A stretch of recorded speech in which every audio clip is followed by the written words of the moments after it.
Alright. Is it up? Is it up? Hey, it's up. Okay, we are live. Now, let's see if they are. I'm honestly nervous, guys, that they are going to postpone this again, but I figured I would just hit live because if they postpone it again, I'm probably just not going to cover the fucking event, and then I'll leave them some feedback on their Twitter about how they don't actually schedule the stream or anything else. I can't believe they don't schedule it. Why are they not doing the schedule stream feature? This A lets you know that everything is set up like ahead of time, so you know you don't have these technical difficulties getting the stream to work. Like it's all, you know, there already. Here we are. Refresh. Nothing still. It's officially the hour later when the stream is supposed to be starting. I checked the Twitter. There is no update on the Twitter. I figured once we got to like 2 minutes out, it probably meant it's not going to get postponed again. Here was the postpone earlier that they posted about 5 minutes before start. Refresh again. Where is the stream? What is going on? Are they not doing it on YouTube now? Clean electrolytes on a mission to get you up and moving. What is going on? Hydration. Did they stop doing the streams on YouTube also?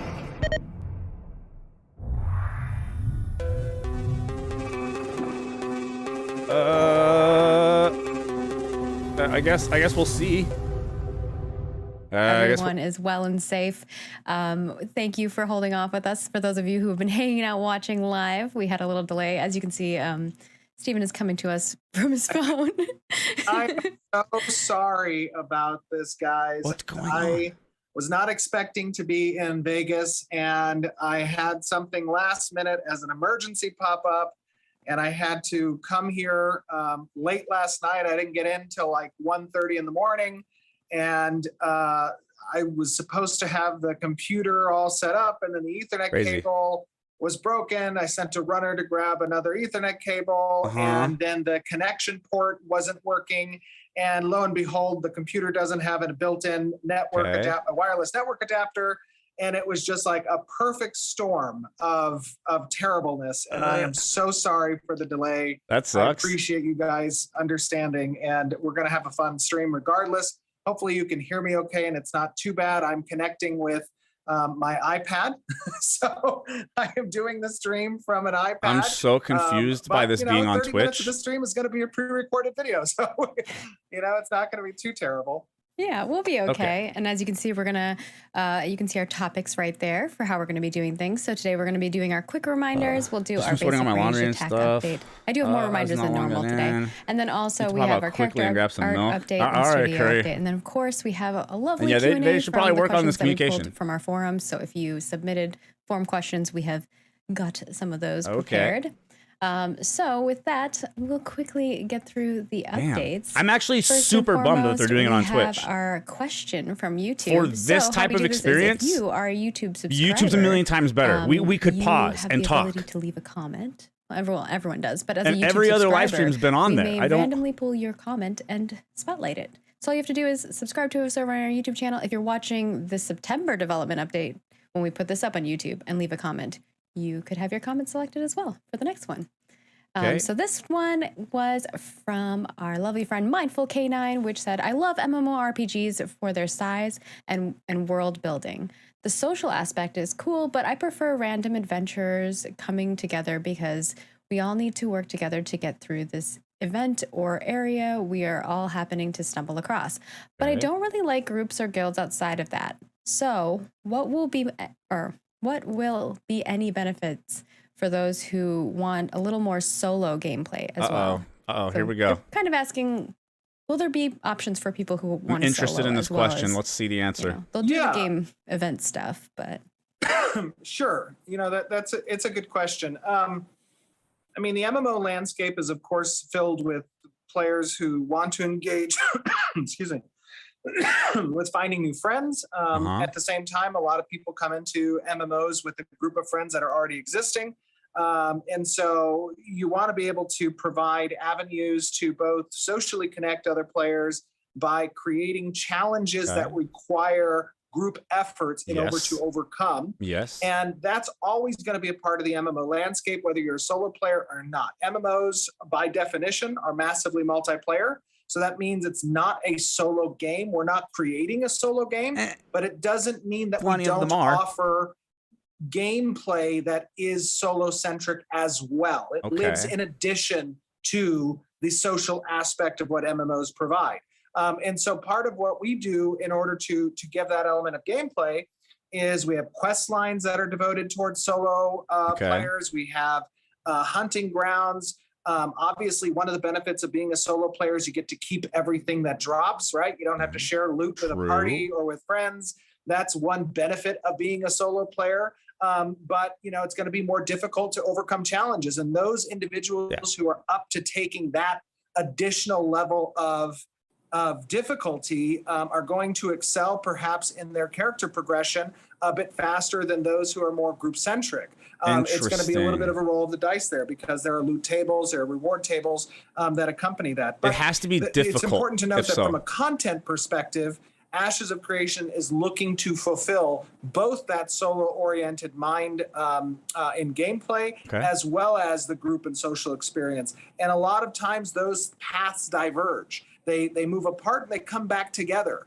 And that kind of process is going to be seen throughout the leveling in Ashes of Creation, where you'll have more opportunities for solo gameplay and some opportunities for group gameplay.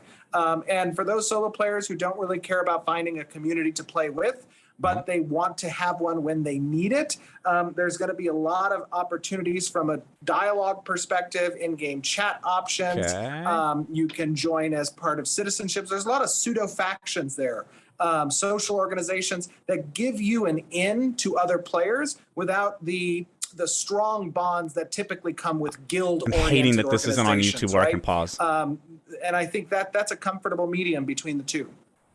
Okay, so if they do this, the solo experience needs to be very difficult. It needs to be so difficult that you question whether this faster is worth it or not because it's so difficult and it would be so much easier with the group. That's really important, or else it becomes just do the thing that's most efficient, which is go do the solo bullshit, and it's all fucking easy.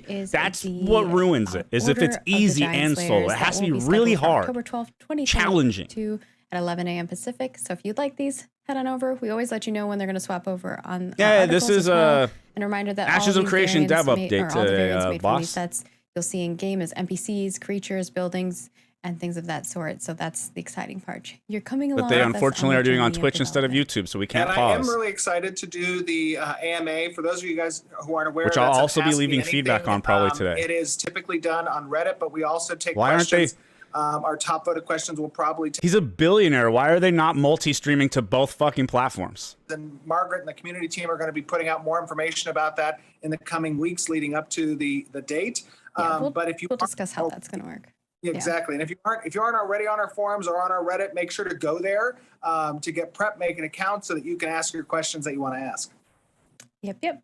And then we also have our dev discussion that is up, and I know a lot of people have been leaving feedback. This one is for our gathering and PvP, and specifically we asked you, artisan gatherers will be prime targets for combatant players, or they sometimes will be. With that said, what tools or activities would gatherers like to see to help protect their well-earned materials while out in the field? Yeah, that's a good question. Definitely go give us your feedback on that, and we will have another dev discussion coming up about materials. So if that is something that you're interested in, definitely do so. And of course, we have an event system follow-up. So a lot of you gave us feedback on the event system, and now we have a follow-up question for you over there.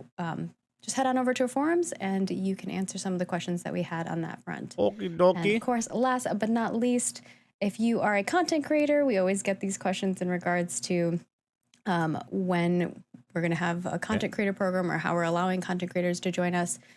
You can head on over to our content creator program and fill out the application.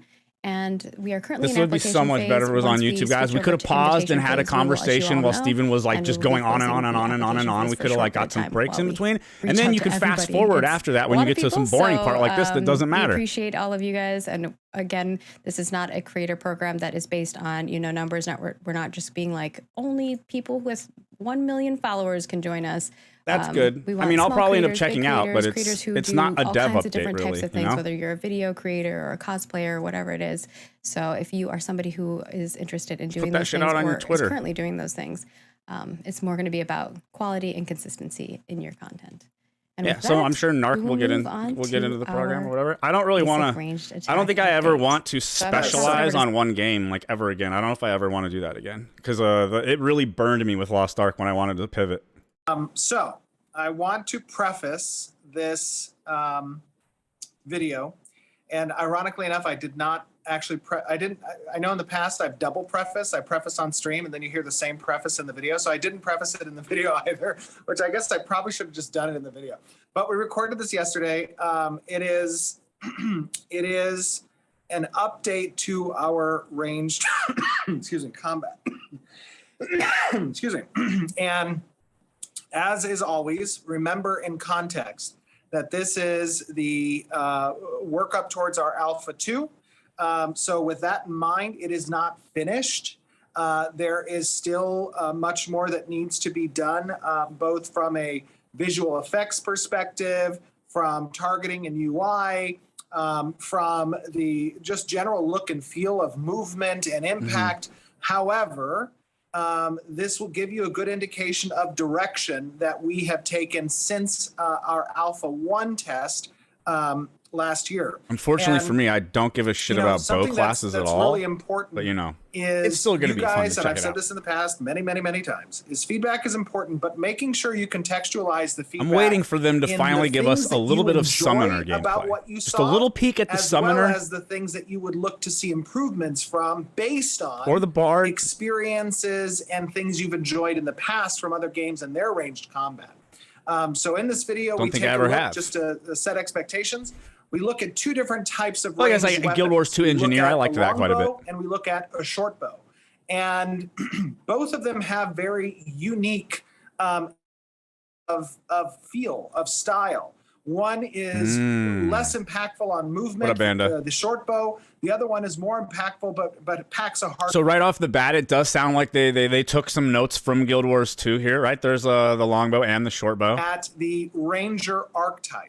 And of course, we don't reveal and show everything of the Ranger. We don't want to do that and spoil what's to come with Alpha 2, but we pick some abilities that emphasize the role of a Ranger, right? That is mobility and survivability. It is heavy damage from a distance. It is the ability to ensnare and root.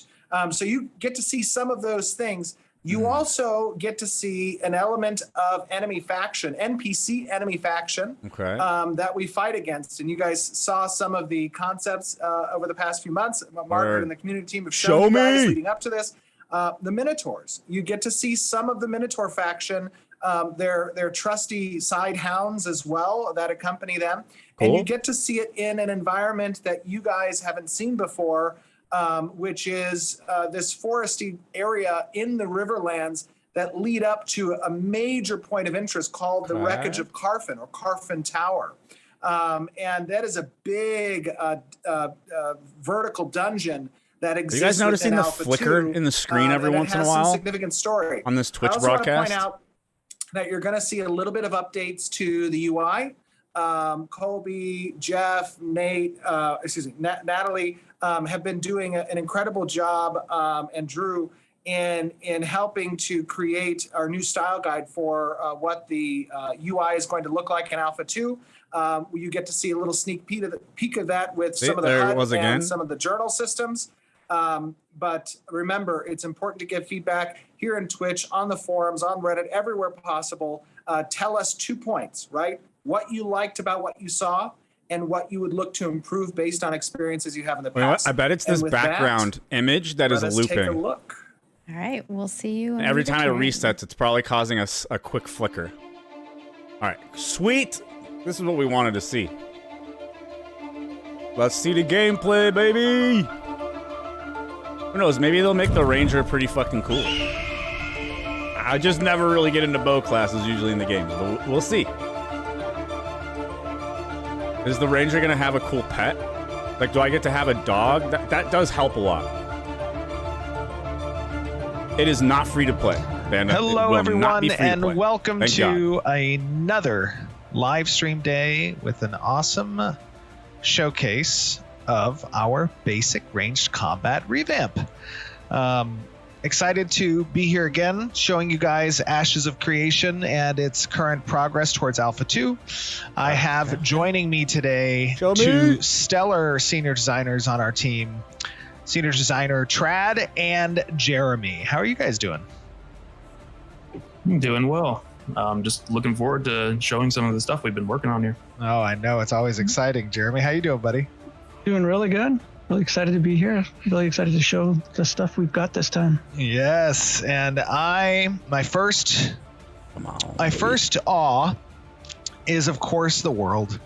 Just the unbelievably beautiful environments. Yes, of course we know. The Unreal Engine 5 and the world they're making, it's very, very nice. Have just come up with these ruins and this forest. I mean, where are we at right now, Jeremy? We are in the Riverlands, which was the former heart of the Aelan Empire. Ooh. So we're among their ruins from a long time ago after the fall. Yeah, and people saw some of these things in the Weather and Seasons showcase. So you guys might recognize this stuff, but the Aelan Empire, that was one of the largest, if not the largest empire at the time of the apocalypse, right?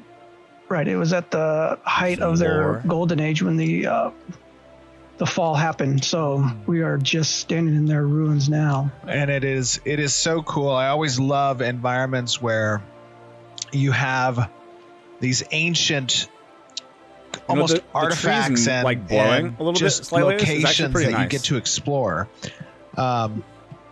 It's and really compelling. Goal, is to make a living, breathing world that's an actual character of our game. It's maybe a little too consistent.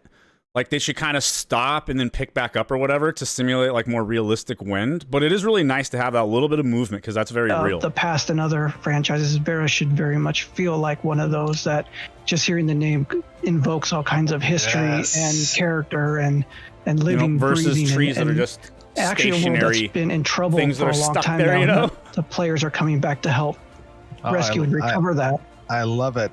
And I also love the fact that Chris Atkins threw in some slits for this elf's ears to come through. Oh my gosh, that's so awesome. I feel a lot comfortable. Ears able to poke adorable. They are adorable. This is such a great outfit. I'm loving the cape cloth as well. It's very cool. So you were mentioning we are in an area that is relatively dangerous, right? This is these aren't elite monsters, right? But they're red, still deadly. These looks like a Minotaur hunting party, war party that are investigating this area for some reason. It looks like some shaman have come down to this Riverland area. And they're checking things out. And they have some like guard dogs with them. Shoot something. They've got some drudgers with them. Kind of like reptilian dog kind of things that are acting as lookouts and guards while they're looking around for things. Oh no! Shoot something! Oh, I'm walking. Oh god! Oh no! Wait! Oh no! Pulling a few of them. Hold on 1 second. What? Trad, what should I do? What items or abilities? Spam 2 on one of them. Take that guy down. All right, that was a quick shot right there. Quick shot is an ability that adds 3 charges, and each shot does more damage than the last 2 the target that you're attacking. So you can kind of use it as an opener alpha strike kind of ability. Oh no! Just to drop somebody. So I have that 2 back again, the quick shot? Yep. Yeah, we haven't done like full cooldown pass on this or anything. So it's almost back already. Right now, but you got that. Oh, that it's like 3 seconds god, per I have 16 health. No! That's what it looks like. The shaman are not something to mess with. They've got that charge. How did we draw? How did I grab so many? They're paying attention. Okay, hold on. Yeah, playing as a ranged player, you have to be aware of your surrounding. I did not. Probably not aware of my surroundings. Okay, you guys may notice that I'm not dying right now. And I would just like to comment that the stream would not be good if I died trying to fight these things. What am I using here, Trad? That will be Snipe. So unlike Quick Shot, that is an ability that you can press and hold, and it kind of roots you in place. So it's you gotta like use that at the right time, but you do get a lot of payoff if you can pull off the whole thing. Right, so Smurf, one of the perks to Unreal Engine 5 is that it actually comes with a lot of things for optimization that should help lower end systems. So we will see. Whenever we do these recordings and I am piloting, right, I have this very well thought out outline and plan about how things are going to go. And it never goes that way. Somehow something happens and it just doesn't work. And I don't know why. It's like what Mike Tyson says, everyone has a plan until they're punched in the face. Right. Yeah. No plan survives contact with the enemy. So I turned on this cheat code, which doesn't let me die if I fall below 1 hit point. So every time you see me drop to 1 hit point, know that I would have normally just died there, and you guys can, take a shot of water or something. Point for the Minotaur. Yeah, point for the Minotaur. I'll say one thing I noticed is I think the mobs look like they move a little bit too slow. Right? It was way too easy to kite them. And he wasn't even having to snare them to kite them.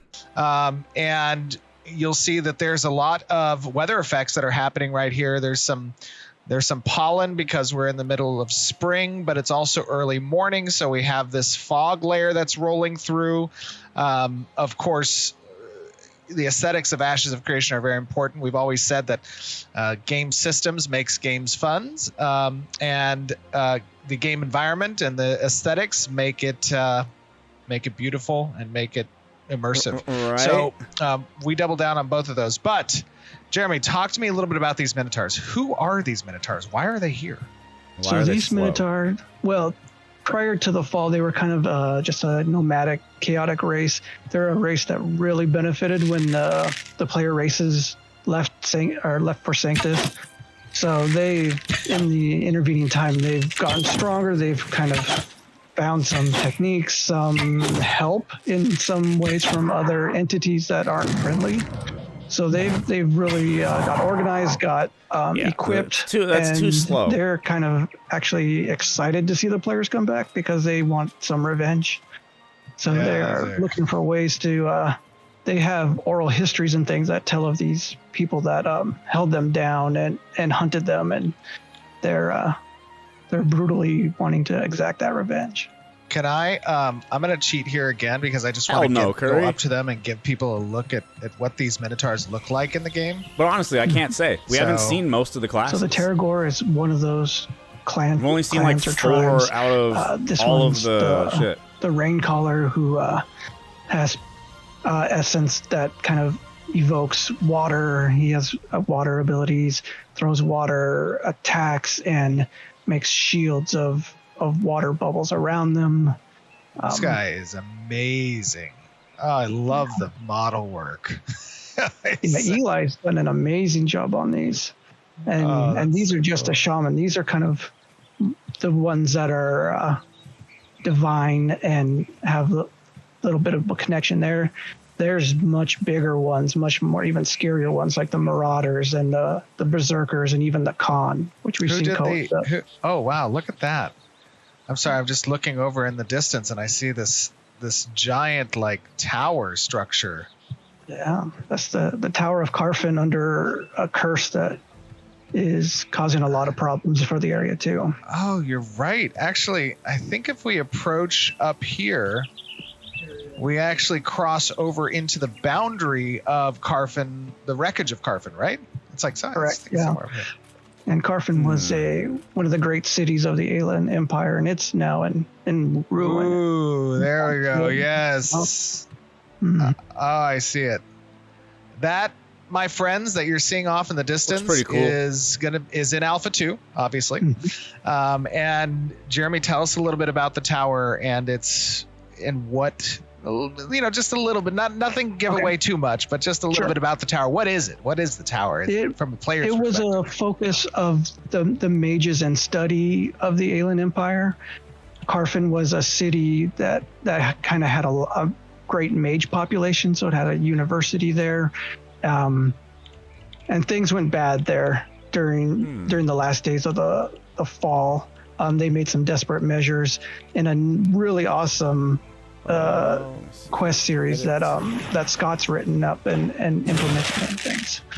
Awesome. So it's going to be a pretty fun tower that is intended for many groups to exist within and fight. Now, Trad, question.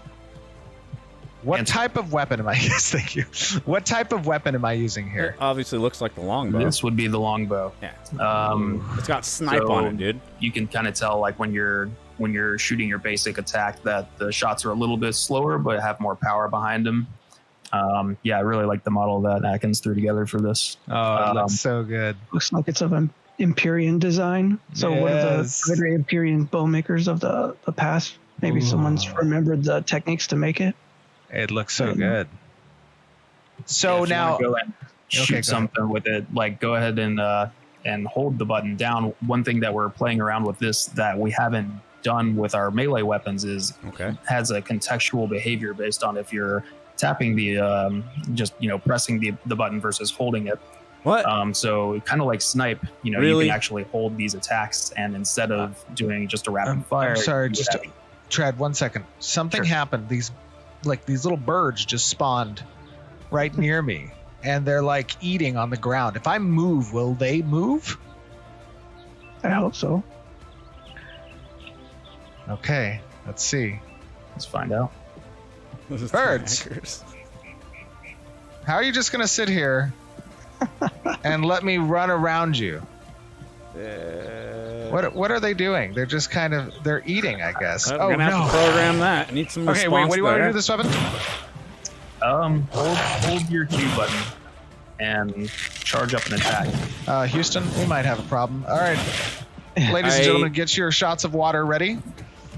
We may be being a little early. I'm so sorry. Let me see if I can. They added basically heavy attack to the bow before to any of the melee weapons. The Minotaur another problem. Oh. Yep. What was that? Did he charge me? He got you. I want to see heavy attack ability on the melee weapon the next time we see a melee weapon. So I can jump while shooting this. Fucking put it on the bow, like as soon as we get the bow going. Now just imagine that I have a lot more health. Nobody look at the health. Don't look at my health.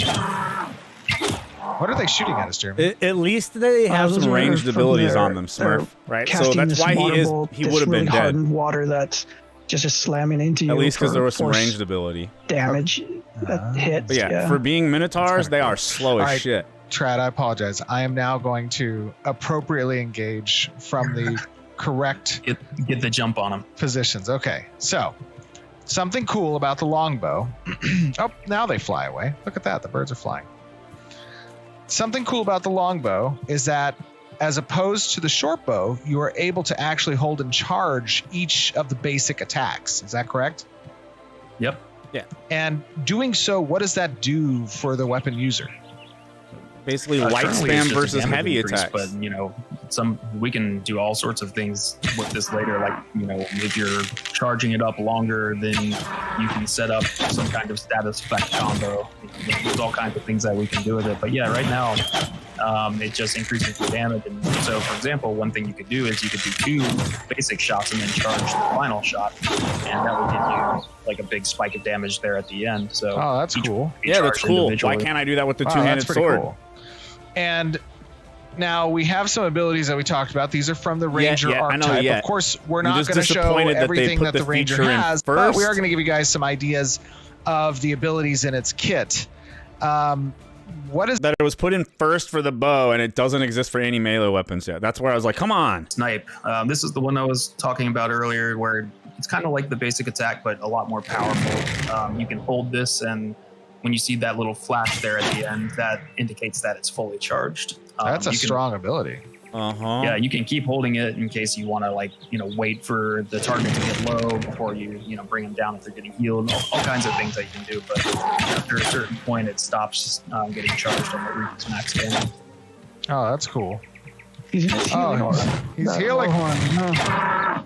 Yeah, he's still slow. Now what happens? Let's get into that environment where I'm getting. Yeah, I'm sure they will. By a few creatures. I'm just giving them shit because I don't like ranged as much as I like melee, and they put it on a ranged weapon before melee. There's another ability we have called Airstrike, which is kind of cool. Let's see. Really cool. Look how slow. So now let's say, for example, as a ranger, dog is running I have these at creatures, and this it's melee walking, guy bro. is on me, and I want to reposition. Tell me a little bit about what Airstrike does. Airstrike does a lot of things. What? It moves the character in the direction that Bro. you're facing. That was pretty cool. And it rains 3 projectiles down But the path that you're going. That was pretty cool, but it straight up reminded me of BDO, the BDO Ranger. Also, That is BDO Ranger move. so you could think of this more as like not quite an ultimate ability, but it's definitely up there. Yeah, that ability is so rad. I love using it.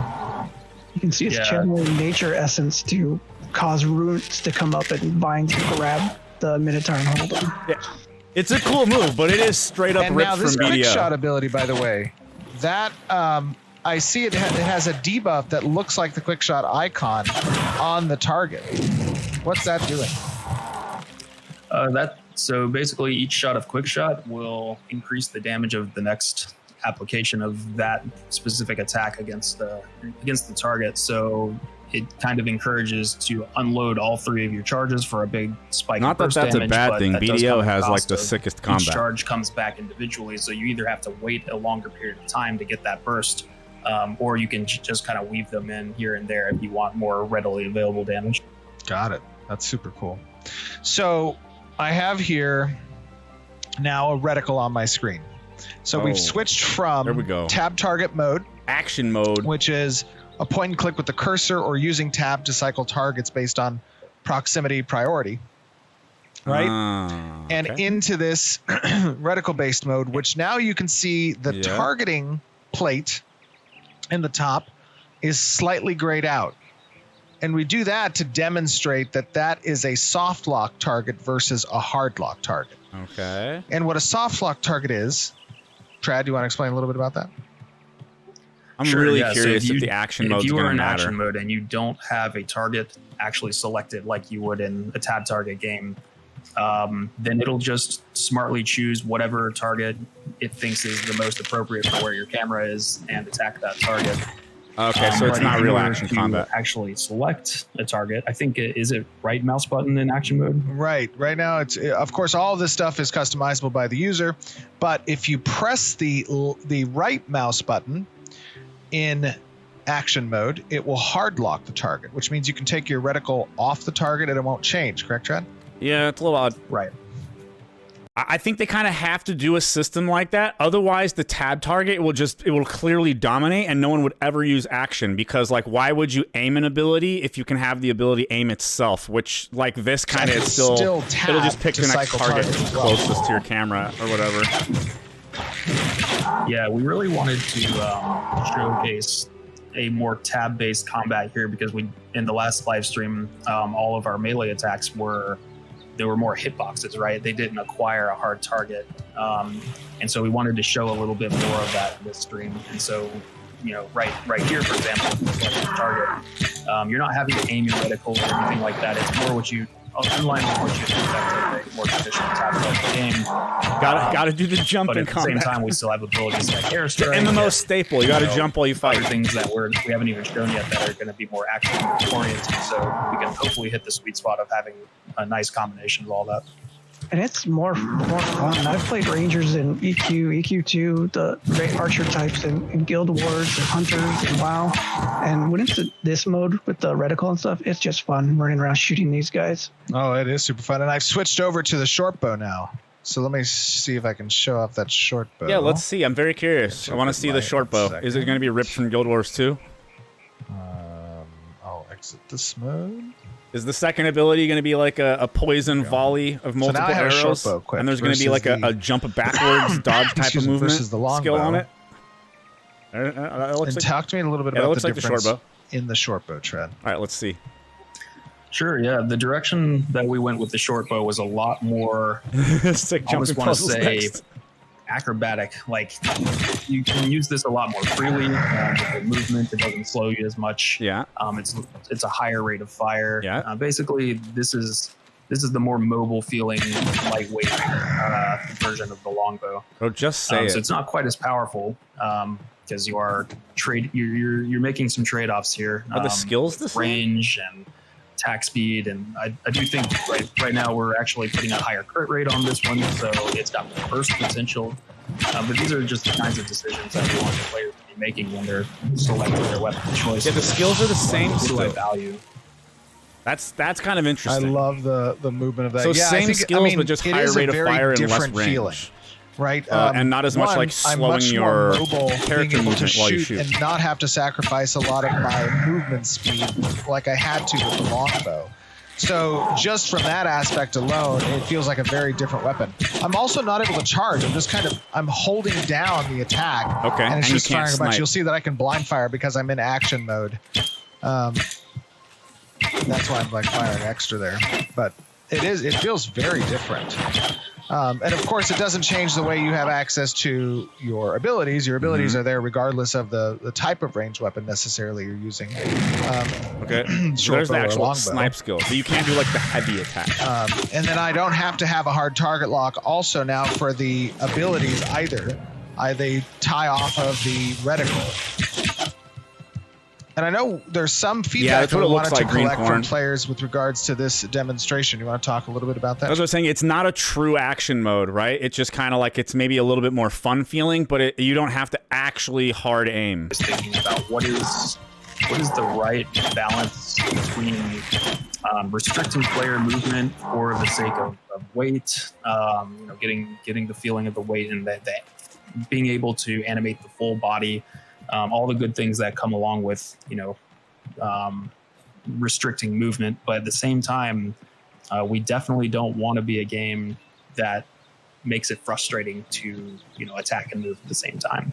And a lot of people, what I think a lot of people love in MMOs is the feeling of agency and freedom in combat, and we want to retain that. So just as you see these abilities go off and get used in this environment, I guess. I mean, it doesn't look like the range is that fucking short. That thing is pretty far away, dude. Absolutely. Yeah, for And sure. also from the enemy side, and asking on behalf of like Doug's encounter group, it's how fast is the combat playing? Is it? That just made me wonder exactly how far away are you going to be shooting mofos with the longbow? What you're seeing right now, is it what players are liking? Do people like? And keeping in mind these are solo ones right now. These are tuned more for solo fighting. These aren't elite group mobs, but for one-on-one type of fights. Yeah. I like the bow doesn't in look the bad. solo areas, Still this probably for won't me, play the the class, speed but it feels doesn't pretty look bad. good, given that I'm a DPS class, and these guys are particularly susceptible to rangers because they are mage class NPCs. But getting your guys' opinion on those things. Also, the differences between the weapon types, right? We talked a little bit about the longbow. We talked a little bit about the short bow. I've got my feedback. Being able to kind of give us feedback on how you feel the direction has gone now.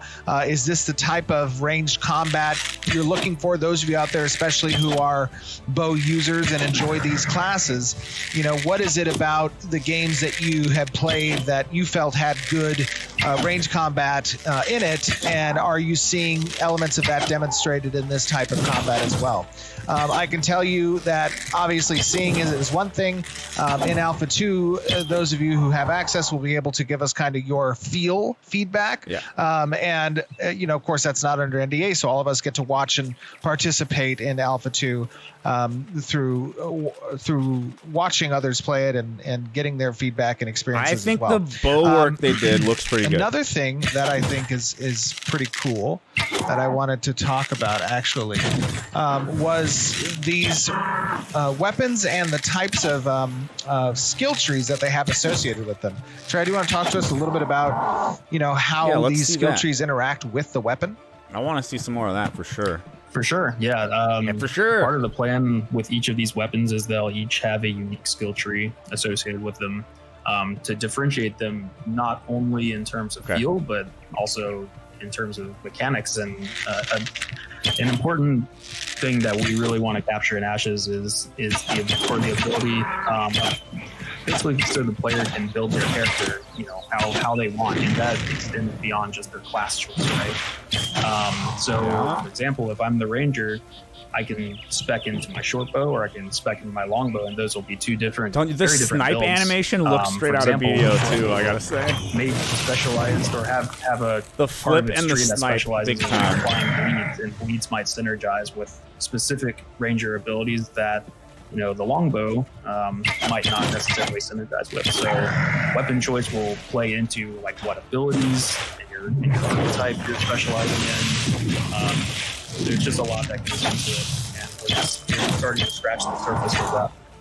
And you would also want to take into account the enemies you're going up against, what areas you're going into, what enemies you're hunting, and Now you see, because the enemies are so slow, he doesn't actually need to use the flip skill. That's my biggest piece of feedback here on watching this whole thing, is I think the bow and this new class stuff looks like great, but the enemies are so fucking slow that he doesn't actually even need to use the bow movement skill. He doesn't ever need to flip. He's doing it just for style because it's cool, but he doesn't need to actually do it ever because these mobs are so slow. You guys are building the mechanics here. I hope everyone in the audience has enjoyed the demonstration. Talk to us, give us your feedback, tell us what you liked about it, what you would like to see changed. Make sure you do so on the YouTube video and Twitch, on Reddit, on our forums, everywhere you possibly can. It means so much to us to be able to kind of reflect on what the community has to say about the works in progress we're showing you towards Alpha 2. That's true, Green. Jeremy, Trad, thank you very much. It is, you got to keep in mind though, it is pumped up for him playing solo in here to make the game show and look as cool as possible, right? Whereas like, you're going to be able to adjust the settings. And again, Unreal Engine 5, like it can go to looking this good, but it's supposed to be also a lot better for your like kind of low-end systems and more flexibility, right? Good optimization, etc. Thanks, everyone.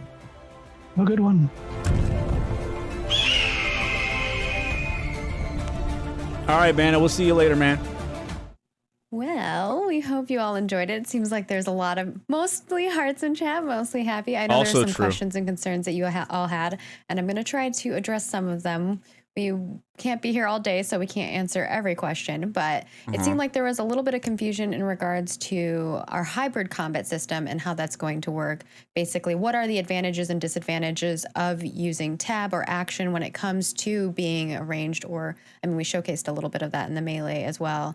But if you want to kind of address that, I think our hardcore fans probably know, but I think there's a lot of new viewers who are watching today. I could see it pretty well there. Absolutely. So, part of what we're exploring with this approach of our hybrid combat is offering the player the functionality to utilize either tab targeting or a reticle-based action camera. Yeah, there's quite a few.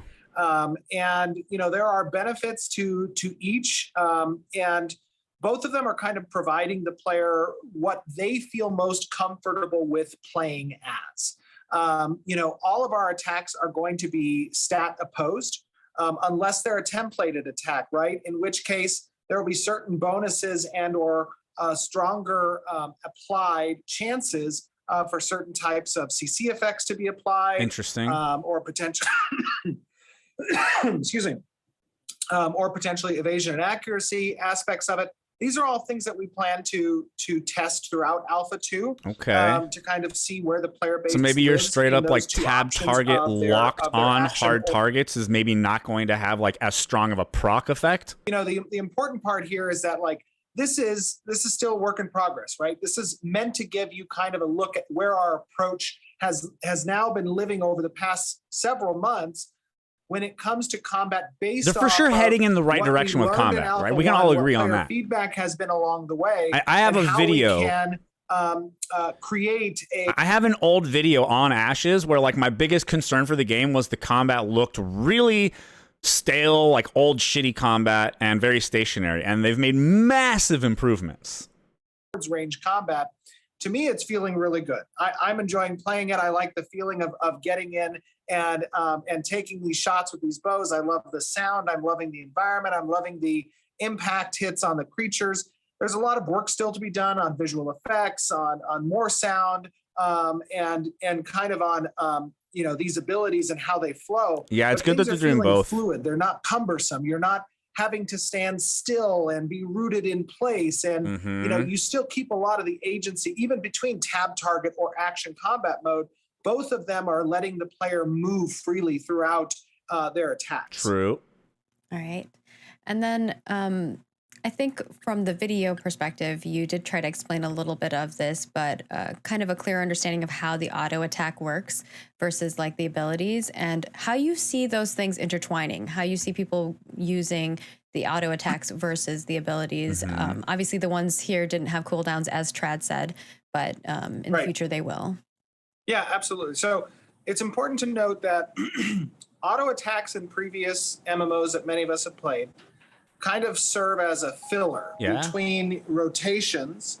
And as your rotations go on cooldown, you go to your filler auto attacks. That's not the intent in Ashes of Creation. Ashes of Creation has separate and bespoke weapon skill trees that you develop over time when you gain experience in using these particular weapon types, these weapon groups. Okay. And those skill trees provide a lot of versatility, both horizontal and vertical power progression. Sorry, do you hear the doorbell in the background? Yeah, we all do. Everyone in chat's like, pizza's here. I'm so sorry, guys. This is unintended and unexpected for me to be here for the stream. Yes, come on in. I'm sorry. Here's the check. Yes, that's fine. I'm so sorry, guys. But anyways, the weapon skill trees are intended to provide a lot of synergy between your rotational abilities and the weapon type that you've chosen. And as you progress, you're going to be able to influence things like number of attacks, speed of those attacks, procs that occur on those attacks, status conditions that can be applied to the target based on these basic attacks. And then when you see those things proc and happen on the target, that's when you use certain rotational abilities in your class kit to complement those proc effects, right? So you're watching out. You might get a telegraph through animation. Maybe your character does an odd type of release on the weapon animation attack, and that tells you, ooh, I'm procking on this attack. Let me now go use this ability that has a 30% upswing on power or damage because they're under a certain status effect that's granted by my weapon ability. I think when he's saying weapon ability, does he mean the basic auto attack? We had a question from Baba I think that's what he means. Who was asking, will Rangers be required to carry arrows? And I saw a lot of other people asking about, good question. Will we have arrows or will crafters have to craft arrows, things of that sort? Good question. So we are not tracking ammunition in the game. I'm not sure how much that brings to gameplay. Not much. Usually it's just tedious. Cumbersome tracking that you have to do. Hey, what up, kind of Valis? attribute it to similarly in tabletop RPGs when I have to have my players track their bolts or their arrows, how many they've used. And I used to be a real stiffler on the DM side of it where, especially at low levels, where they would fire an attack, release an arrow in D&D or in Pathfinder or something, and if they missed, they would roll a 50% chance of whether they could recover the ammunition. I know, Steven. Dude. I've been there. I was one of those people. You did this to me. Sometimes that's fun. I thought EverQuest handled this in an interesting way. I'm sorry. In MMO gameplay, it just doesn't make sense. You started out like having to use ammo and stuff, but then like your Rangers get a talent later called like Endless Quiver, and you just put one like of the best quality arrow in it, and then you have like Endless Quiver. To your weapons, but it effectively just removes it, so whatever. Instance basis of the attack. So, for example, you might have a quiver that you can activate on a cooldown, and that quiver might apply some type of rider effect on the basic weapon attack that you have equipped. Well, now it's kind of weird that there's no actual arrows, though. Alchemical consumable. You're gonna have a quiver but no arrows. Melee weapon. Those I think are interesting because they add an element of horizontal gameplay depending on the adversary you're facing or the challenge you're up against. I like the sound of it, but having a quiver while you have no arrows is weird. Are bows hit scan or projectile based? They are projectile based. And then we have go ahead. You'll notice that in the video, thank God, when I switched to the action combat reticle mode, I was able to fire the bow as a blind fire. And I didn't need to have a target in order to do that. That's one of the differences between tab and action combat mode, is that you can launch projectiles in the action combat mode as a blind fire option. And if a target or if something moves in the way between the time of that projectile launching and impacting its either max distance or a piece of terrain or another target, it's possible that players might move into that projectile range. Yeah, and you saw like the projectile sitting on like whatever it landed on for a little short bit there too, which is really cool. I forwarded it to show that case that as you were talking about it. So hopefully Awesome. that lined up with what he was saying. And then we have from Valiant Salad, which is just a hilarious name to begin with. I love it. They asked if a ranger doesn't have a bow equipped, can they still use their Airstrike? Like, would they still be able to use certain abilities even if they didn't have their bow equipped? What? Some abilities will require that certain pieces of equipment are equipped. Yeah. That's true for obviously, melee like you shouldn't be able to shield snipe bash without the requiring a bow. shield to be equipped, or certain ranged abilities requiring a ranged weapon to be equipped as well. Yeah. It's important to note that as part of the Ashes of Creation paper doll, you have a melee main hand and offhand slot, and then you have a ranged slot as well. So you don't have to switch between weapons per se. If you execute an ability that requires a ranged weapon, but you have your melee weapon out, it will automatically swap to the ranged weapon, use the ability, and then back to your melee weapon. That's interesting. For your basic attack, should you choose. And then you can select which weapon you want to have available, your melee or your ranged for the basic attack, and you can swap between those two even in combat. That's kind of interesting. They're still equipped. One other thing I want to point out about ranged combat and projectile-based action target mode is, take, for example, a situation in a siege where you I'm glad might it's be on projectile top and of I a hit wall, scan. and you might acquire a target through tab that you see. And by the way, when you're in reticle mode, you can still use tab to cycle through hard targets. You have this differential between soft target lock and hard target lock. Hard target tracks the target when, even if you're in reticle mode, it tracks that target. You can use abilities against that target as if you were in tab mode. And if you have, let's say you're on that wall and you're shooting down at enemies who are just out of range, you can fire those projectiles off at the ground. And if they move within range and in that area, they'll be impacted by the projectile. All right. And then It's No Me wants to know, can you swap the bow in between your combos? Like if you're doing quick shot and swap to a different bow to maximize mobility and DPS? Yeah, so you can always hot weapon swap even in combat, but you can't swap your armor and gear. Nothing that's in a hand or range slot. Oh, thank God. Thank God. All right. And then Nethery98 wants to know, how is a melee supposed to catch up to a ranger running away from them if they're full speed? So like if a ranger's supposed to be super mobile, what are the melee's options in order to catch them? It depends on the melee user, right? Obviously, different class kits will provide different gap closers. They'll provide different mobility skills. They'll have lockdowns. They'll have chains to pull back. They'll have a lot of different things in the rotation, right? You know, that's part of what an MMORPG experience is. You're not just restricted to 3 or 6 skills. You know, you have a rotational suite, and depending on the type of challenges you face is going to help determine which of those rotations you spec into from your skill tree. If you're having problems against rangers because they're constantly getting away, then it's probably a good idea for you to spec into abilities that lock the target down. Every single skill is going to be a gap closer or a that allow stun. you to have kill zone them control all. within the battlefield. All right. And then folks were wondering, do I have to have a target in my crosshair to use snipe or quick shot? For abilities, it depends on the ability. If the ability requires a target, yes, you will be required to have a target even in the action mode. If the ability, however, is a templated attack, such as a line attack or a AoE attack, a cone attack, those will not require you to have a target. You can fire those anticipating movement of an individual or target within the zone of effect. It's good. It's good. And then I think there was questions in regards to the bow and the longbow versus the short bow. Are there different ranges, damages? Like, what's the difference between the two? He talked about that during it. Yeah, I mean, the cool thing about our approach for weapons within Ashes of Creation is that weapons they're not just stat sticks, right? They have different feels. As was demonstrated both in the melee examples with the greatsword and the daggers, Yeah. as well as now with the longbow and the shortbow. These changes can be pacing, they can be speed, they can be critical Range. rates, they can be critical damage, they can be base damage values, they can be separate effects, like the longbow has a charge up on its basic attack, whereas the shortbow doesn't.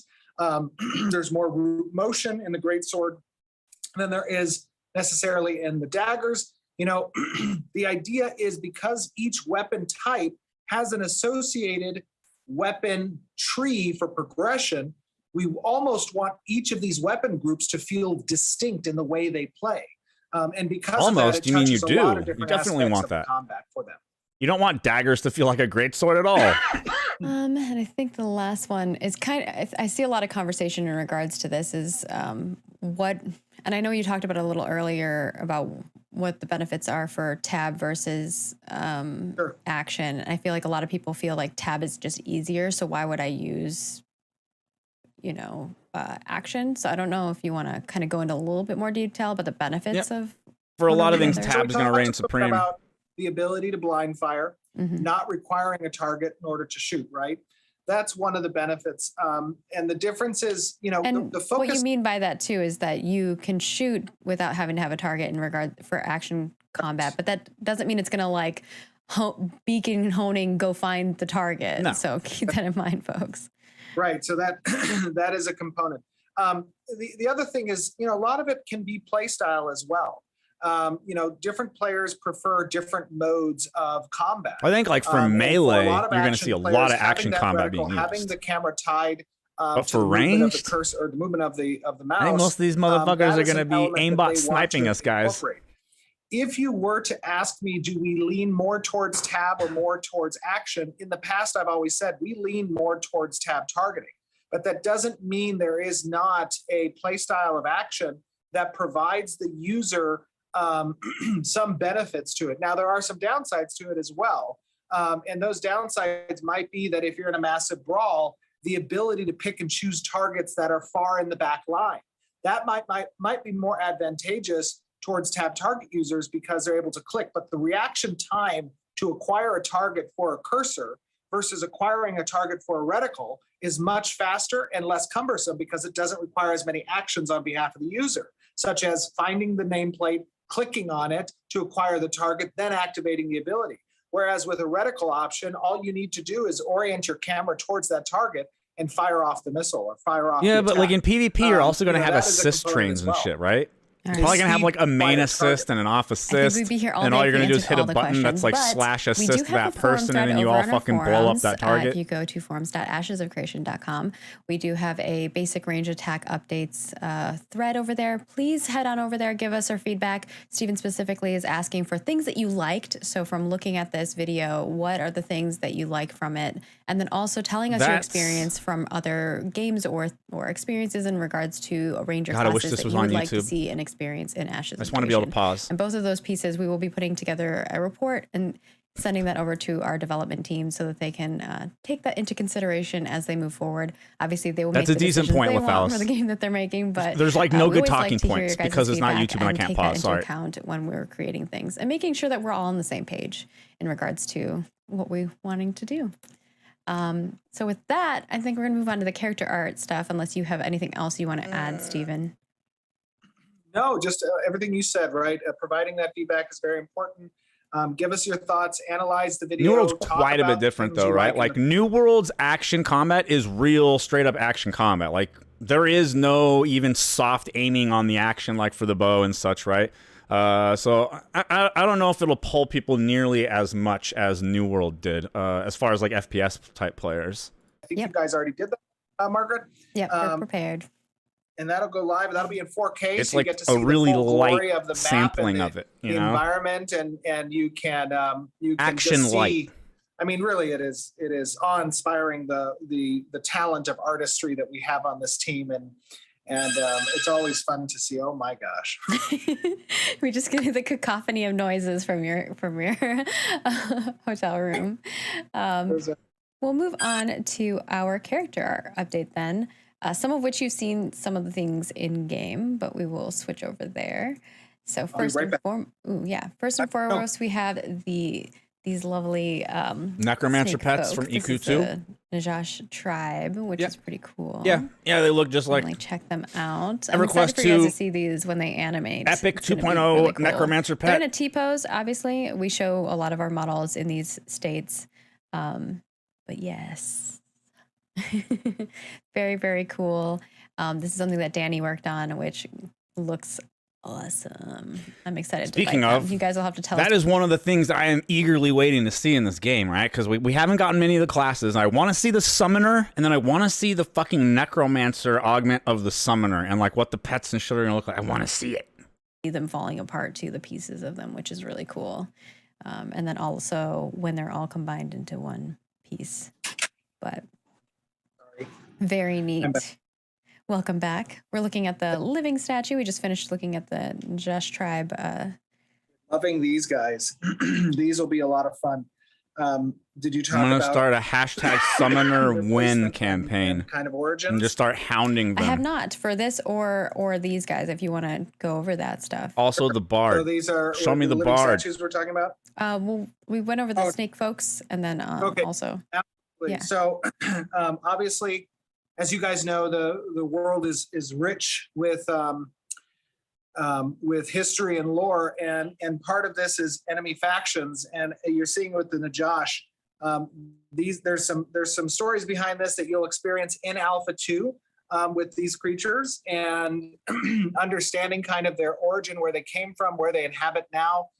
There's a deep city that has been destroyed, but also preserved under a significant amount of magma. Magma? It's really, it is a really fun idea. But Did you these just do are the examples Dr. of Evil thing there? Isn't that of what an Dr. NPC Evil says faction, magma? right? So you're not just going Magma. to see, we talked about this in the past, you're seeing the models now. They're not always going to be cobras. Some are going to be rattlesnakes. Some are going to be, mambas. They're going to be different variants that are represented as part I of forget these what this serpent race is races. called in EQ2, but And this then is... lastly, It looks so similar. And that's not shade or hate. Like, in case you guys don't know, some of the devs that work on Ashes of Creation are literally from EverQuest and EverQuest 2. It's one of the reasons I originally became interested in the game, because I was like, oh, it's probably going to have some of the class styles and shit that I like. Adversaries. And then, of course, they're going to have the you'll be Necro facing and the them as you Bard, kind of progress throughout the ruins of the Enchanter, ancient world, all these classes that have once disappeared. inhabited Vera. And they're going to have some unique and interesting animations that almost look, my desire for these is that they almost feel a bit cumbersome in their movement, a bit stop motion-y kind of. I think that's going to look pretty cool. So we'll see how animation deals with that. I love it. They look pretty sick, so I'm excited to see that come to fruition. Eli did a great job. And then we've got our zombie Shambler, moving ourselves into the October realm of things. This is by Jinsey, which looks awesome. I believe I have a turntable for them. I do. Those look pretty cool. If you don't like creepy stuff, I'm sorry. But I do. Looks look at pretty their dope. tummies. Yes. You can't have a good fantasy without some good undead. Yeah, I could see those being some Necro And Pets these right guys there. They are look pretty good. definitely compelling, especially if you consider the atmospherics and the zone that they'll be placed, and the creepy nature of their surroundings. Also, as many of you guys True, know, Lethalis. True. we like to play a lot with ground based NPCs, having them kind of unseeable, and if you walk past maybe a grave or something, their okay. hand comes out and grabs you. Like, That's kind of cool. Fun. Yeah. A little surprise, a little, shocker for you.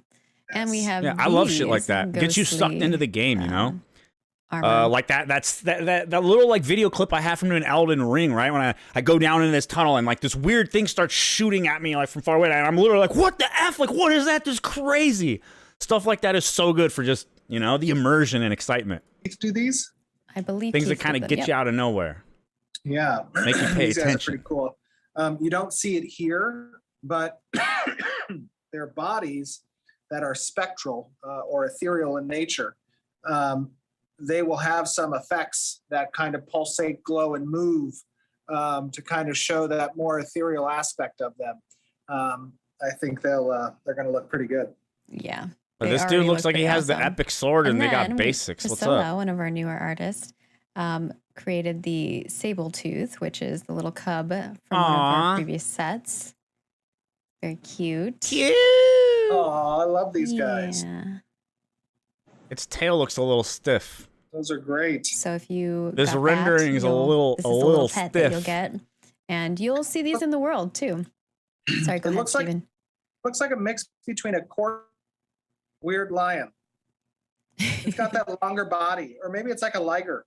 It was kind of like going with the corgi, but like short legs, but like the tiger body. That was kind of what I think. This is one I designed before with the withering so top- set. Yeah. She Like- doesn't even remember And if she's the then, one that. Of course, we had the shaman It's that you saw cat in teeth game. pose. Steven kind of like showed you a close up, but like you saw the concepts last month. The concepts were pretty sick. That looks pretty But good. then you see how good they look. Like the models are just badass. Looks And pretty then you good. get to see them in game with the lighting too. And our artist, as Steven always says. So and these I are think those we've slow reiterated a guys that we million were just times, watching the Ranger fight, from right? concept to fruition, just look. They just I need to mean, make them move stunning. faster. So They look sick. Absolutely. The visuals in this game are gonna be crazy. but I know sometimes it's Also, fun like, to see right, the full 3D. The 'cause it's hard to see difference it of when the you're in game biomes and sometimes how 'cause different a you're lot of running around the doing different things. mobs and such in the I game know. I look. That's tried to gonna give a be. nice little close-up shot for it. You know, it's kind of like this minor thing, but at the same time, it's really big for your long-term enjoyment, right? This was one of those things that like really fucked a New World. It was so much shit like just looks the same. You're fighting the same monster over and over. And then, of course, this is one of the shields, and I think there's a Oh, staff Skaven as well vibes, that yeah. Chris made. Yeah, a spear, not a staff. And then I think we have an image of. I don't have it in here. Then we're going to show you. We've shown you the Empyrean concepts, and I believe last that time one we of the showed you races? just the head model Yeah. for them, but now you're seeing the. That's another model, thing I'm looking the forward to in the full- game. we're gonna show you the Really full model for the interesting Empyrean. races So this and is classes. Again, one of the few knocks The I have on female. New World This is the male. it's kind of boring And for me to obviously just you'll play a have skinny customization human. options with your characters. I don't These are like just kind of that like in my the fantasy starting game. point for where we're going My with them, MMO. the vibe. I want to there'll be something of course, fucking you guys have seen freakish our looking. character creator in its work in progress Alpha 2 state, but there will be lots of customization options, many of which are race specific, like the types of tattoos and hairstyles, right? But there's a lot there. These are the base models. Chris I think it was Atkins, right? Yeah, I think this is Chris. Yep. Did a great job revamping these, with Manny doing some of the concept and helping bring a little bit of stylization to the models, which he's done a great job. Yeah, with they that. look great. Which you all saw before and give us tons of feedback on. So we've definitely been incorporating some of that. Next up, we have the Kalar. Speaking of Manny, these are concepts. So keep that in mind. These are concepts that we're showing Initial for the concepts. next two. So this is kind of the direction we're going for the Kalar. Last Okay. time you got to see the Valoon. The Kalar, they're which like is the kind of our basic first ass reveal of humans. The new Valoon look and Rankai and some of those things. So if you didn't watch that, definitely go check out our previous updates. We always kind of share a little progression as we go forward. But this is the kind of the direction for the Kalar, which is very different from the Valoon. Yes, Okay. absolutely. I mean, this is Yep. It's one of the humans. more traditional Basic humans, humans. right? That's present in the games we come to love and expect. And the Valoon, Yeah, every we game talked needs little a bit about basic in the ass past, human. is having a more Jin ancestry. Would it That's be gonna kind of cool though if there was no basic human? If you could only be like interesting looking a things? little bit more arcane elements to them. So it's like a mixture of Jin and human. Yeah. Maybe which I some think people would be not like interesting. that. Which they look beautiful. They're stunning. If you didn't see that, highly recommend going back and watching our update from last month. And then, of course, we have the Nikuan and Dwarves, right? this is their male and female concepts. You've Yeah. seen a couple different renditions of them. I know Stephen has continually gone back and forth with the artist in regards to the new direction for some of these races. So I don't know if you want to talk a little bit about this because this is a little different do we than really what wanna they've seen in the see past. Again, race-wise? concept. Oh, yeah, I want to see the orcs Yeah, absolutely. and the I mean, Tolnar. We've talked about it in the past. We wanted to take a little bit of a different approach. Manny's been doing a great job in adding some stylization elements into these player character races. This is the and, race that S-Fan saw, these are the and there's like types one of the drawings where he was like, differences yo, we like, want to have they're between stealing my our two different likeness to make this character. influenced player character races. And there's a lot here that's inspired Hawaiian from dwarves, Polynesian culture, which I think has There's been two different captured kinds of very dwarves, well right? as So part like of the, they are purposely the different concepts styled. that Manny's revamped. And it's going to be awesome to see these come into model form. The other dwarf is Yeah, the they're looking really Dunir. cool.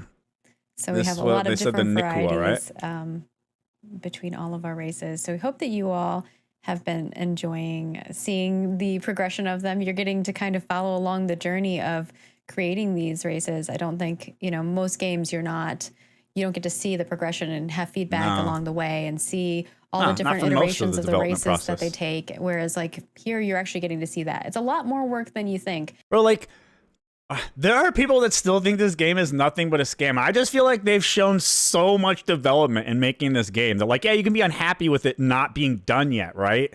But it just, they're clearly doing a lot of work, or it seems ridiculous to like make this much of a world and classes and races and stuff to just, plan to never put the game out.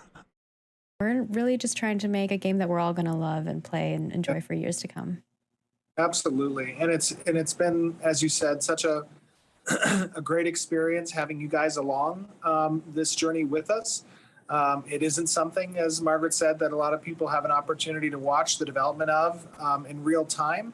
And you guys can go back, part of the luxury of having this transparent development process is you get to go back and look at what they were back in the day versus what they are Like today. you can look at my and how old they video progressed. criticizing the That's combat always a fun system. experience. It'll be cool when we do each of the races. And now when we I do see it, I'm videos like, for it each should of them, look and pretty we show, good. Like, the first rendition of them back in like when you first started to now. It's going to be so cool to see the changes from it. It's a really high compliment that I said this shit looked like BDO while they were showing me the Ranger. That's actually like, right, that's a massive combat compliment. From there to here, Yeah. and create that kind of experience as a video. And boy, is that going to be one crazy undertaking to make that and show everyone who hasn't been part of this journey with us, but will come when the game launches, that they get to look back and say, wow. Yeah. This is where they And then everyone came who followed it through from. development will This is gatekeep the all those people iteration in time. game. This It's is going to how be things funny. changed over time, and just to see that That's what gamers do. is really You fucking poser. You didn't interesting, follow I the think. game It's for really 3 years fun. before it came out like I did. And of course, You're not a real gonna Ashes talk a little bit player. about our studio update, so I'll kind of hand it over to you, Steven, if you want to talk a gonna little bit happen. about that, and then we'll get into our final Q&A from the forums, and we'll be wrapping up today's stream. So It is we appreciate gonna you all happen, baby. bearing with us because it's a long one. Yeah, the studio update's pretty short and sweet. We're keeping our heads down right now, working towards Alpha 2. There's been a lot of great progress on the design, engineering, and art teams towards that end. A lot of Poor Steven, man. we picked up some good hires What did he this get? month. What did he pick up we are in Vegas? Continuing to have open positions on our website, which the community team has posts updates for every now and then across our socials. Maybe Make he sure hit to a help us fat spread that bong word. before the And before the live started. I think come the end of the year and the beginning of next year, we're going to have another significant hiring push again to bring on a lot of more talented artists, engineers, and designers on the team. And I couldn't be more happy with the state of development right now for the game. Things are in the Game best looks place good. they've been since we started this journey. Yeah, you've been on a long journey. At the same time, it's like you blink and it's been, I'm like, I've almost been here for 4 years. It's crazy. I know. I'm still, I love it. Obviously, I'm still Bro, here. So the Flash. that's a good indication. But yeah, we Screen just have keeps our flickering Q&A. every So once if in a you while. submitted forum questions, your answer Whenever might they're on be this, answered. But if it doesn't get guarantee answered it's the here, we also background do resetting. answer a lot of our questions over on the forums. Probably where we like a direct you looped to short where you movie. can get the answers from. Or video. My team is amazing. Ryan, Cody do a fantastic job. Cody goes through every single question that you submit. So props to Vacnar. Sounded like she said Cody Co. Give him some love if you haven't yet, because he reads every single comment in that thread. So first up, we has Jesper from talking about weapon animations. And the question is, how will animations work while dual wielding weapons of a different type, for example, an axe and a dagger, or B, different weapon speeds. Very interesting. Yeah, so dual weapons will have their own animation sets. And Can you mix most of and those match? will be based, there'll be a limited selection of which weapons can be dual weapons, Okay. right? Players will make that selection. They'll create those dual weapons as bespoke single items that when equipped will occupy both the main and offhand. That's what I thought. And then how we handle attack speeds. So there is won't be we mix and offer match. animations You'll either at be a like particular 2 speed, daggers or 2 and axes. then we adjust that with a modifier based on whatever is influencing that either increase or slow down in speed. All right. And then our next question is from Leoloni from the forums as well, and wanting to know about Summoner and Archetypes. So Summoner has been said to fill in the gaps in a party's role composition. What exactly does that mean in practice? Are they capable of speccing to be pure DPS, pure heals, or pure tank? Or instead, are they supposed to be doing all three at a lesser level as needed? It depends on the summon that they bring out. They will have a variety of summon options. It's gonna be like EverQuest And 2 pets, tank pet, They will mage have pet, scout supporting pet. abilities that enhance the role of that particular summon, or that can hybridize the role of that summon based on the ability. Sounds very to cast EverQuest on 2 the like summon, so far. or support by casting on the target either. So it is something that is flexible based on the summoner. And then when you choose a secondary archetype as your total class, Yeah, like cleric. that So you as can be as a primary necromancer. summoner, that will influence which category your summons perform best as a role. So Oh. if you go with a secondary archetype for your class selection that's more DPS oriented, this summons from a role category perspective will be DPS summons. You'll still have the flexibility, but it won't be as strong as if you had chosen. It'd be a like your support DPS pet is or your a best pet, tank basically. role, and the summon benefits you would have as a result of those Okay. secondary choices.